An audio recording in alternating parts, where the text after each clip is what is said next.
बिहार राज्य का गया जिला भारत के सबसे पवित्र और ऐतिहासिक स्थलों में से एक है। ये न केवल हिंदू धर्म के अनुयायियों के लिए, बल्कि बौद्ध धर्म के अनुयायियों के लिए भी एक अत्यंत पवित्र और श्रद्धेय स्थान माना जाता है। गया में आकर मनुष्य केवल इतिहास या पुरातत्व का अनुभव नहीं करता, बल्कि वह धर्म, आस्था, संस्कृति, परंपरा और आध्यात्मिकता के गहरे रंग में रंग जाता है। गया के प्रमुख आकर्षणों में विष्णुपद मंदिर, महाबोधि मंदिर, फल्गु नदी, पिंडदान की परंपरा, बोध गया, तिलकुट और सिंघाड़ा, बुद्ध स्मारक और विश्व भारती बौद्ध मठ शामिल हैं। हर चीज के पीछे एक खास कहानी है, और ये कहानियां ही गया को केवल एक जिला नहीं, बल्कि एक आध्यात्मिक धरोहर बनाती हैं। 1. विष्णुपद मंदिर और गयासुर की कथा। गया शहर के मध्य में स्थित है। विष्णुपद मंदिर, जो भगवान विष्णु को समर्पित है, ये मंदिर फल्गु नदी के तट पर स्थित है और इसके गर्भगृह में भगवान विष्णु के पैरों का चिन्ह अंकित है, जिसे चांदी की प्लेट से ढका गया है। माना जाता है कि गयासुर नामक एक राक्षस ने कठोर तपस्या की थी और भगवान ब्रह्मा से वरदान प्राप्त किया कि उसके शरीर पर जो भी व्यक्ति श्राद्ध करेगा, वह सीधे स्वर्ग प्राप्त करेगा। इस वरदान के कारण पृथ्वी पर पाप पड़ने लगे। तब देवताओं ने भगवान विष्णु से प्रार्थना की। भगवान विष्णु ने गयासुर को धरती पर लेटा दिया और अपने चरणों से उसे दबा दिया, जिससे वह स्थायी रूप से वहीं रुक गया। तभी से इस स्थान को गया नाम मिला और यहाँ पर पिंडदान की परंपरा की शुरुआत हुई। 2. पिंडदान, पूर्वजों के मोक्ष का पवित्र अनुष्ठान। गया की सबसे प्रसिद्ध परंपरा है पिंडदान, जिसे करने के लिए देश भर से और यहाँ तक कि विदेशों से भी हिंदू श्रद्धालु यहाँ आते हैं। पितृपक्ष श्राद्ध पक्ष में गया में पिंडदान मेला आयोजित होता है। मान्यता है कि गया में पिंडदान करने से पूर्वजों की आत्मा को मोक्ष प्राप्त होता है। इस धार्मिक अनुष्ठान के दौरान लोग विष्णुपद मंदिर, फल्गु नदी, गया तीर्थ, ब्रह्मयोनी पर्वत और अन्य तीर्थ स्थलों पर जाकर पिंड अर्पण करते हैं। ये परंपरा न केवल धार्मिक है, बल्कि यह अपने पूर्वजों के प्रति सम्मान और श्रद्धा का प्रतीक भी है। फिर फल्गु नदी, एक रहस्यमयी नदी। फल्गु नदी गया की पवित्र नदी मानी जाती है, लेकिन इसकी सबसे अनोखी बात यह है कि यह नदी अधिकांश समय केवल रेत के रूप में ही दिखाई देती है। इसका जल सतह के नीचे बहता है। एक पौराणिक कथा के अनुसार माता सीता ने यहाँ श्री राम के साथ पिंडदान किया था।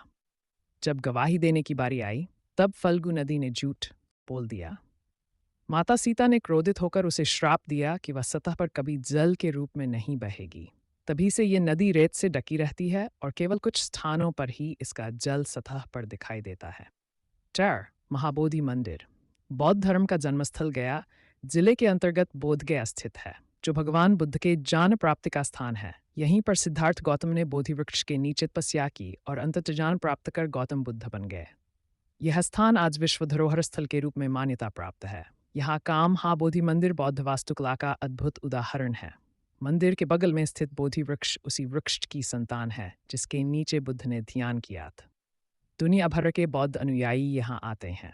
बोधगया में जापान, तिब्बत, थाईलैंड, भूटान, श्रीलंका और म्यांमार जैसे देशों ने अपने अपने बौद्ध मठ बनाए हैं। यहाँ की शांति, अनुशासन और आध्यात्मिकता का अनुभव हर आगंतुक के लिए अविस्मरणीय होता है। 5. ब्रह्मयोनी पर्वत और गया के अन्य तीर्थ स्थल। ब्रह्मयोनी पर्वत गया का एक और पवित्र स्थल है। मान्यता है कि इस पर्वत पर चढ़ने से आत्मशुद्धि होती है और पापों से मुक्ति मिलती है।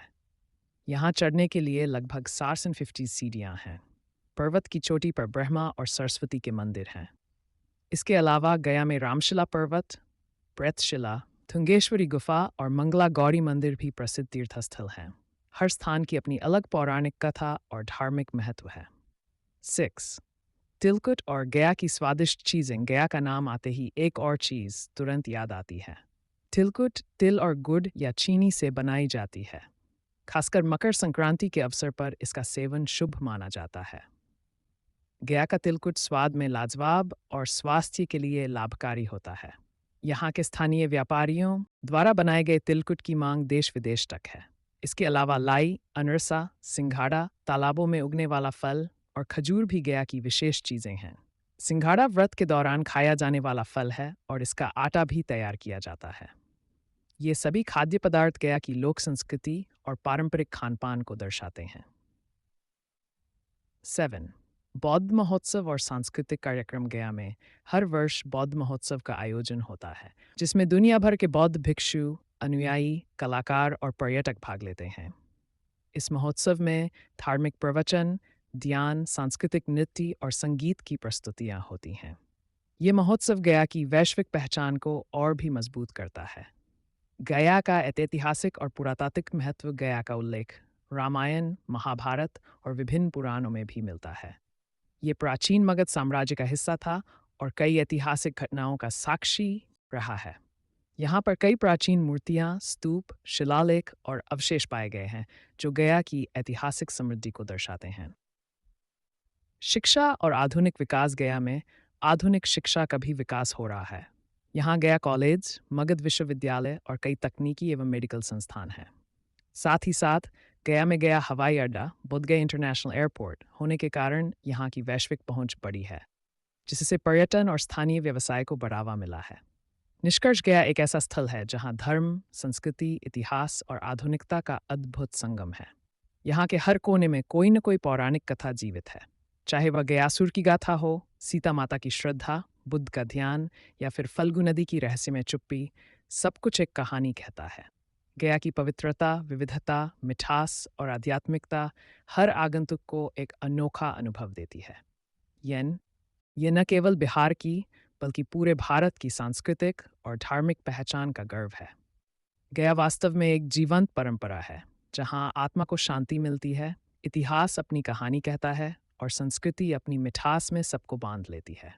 इसी तरह के प्राचीन इतिहास जानने के हमारे इस चैनल को सब्सक्राइब कर लीजिए, ताकि आप तक सबसे पहले वीडियो पहुंचे।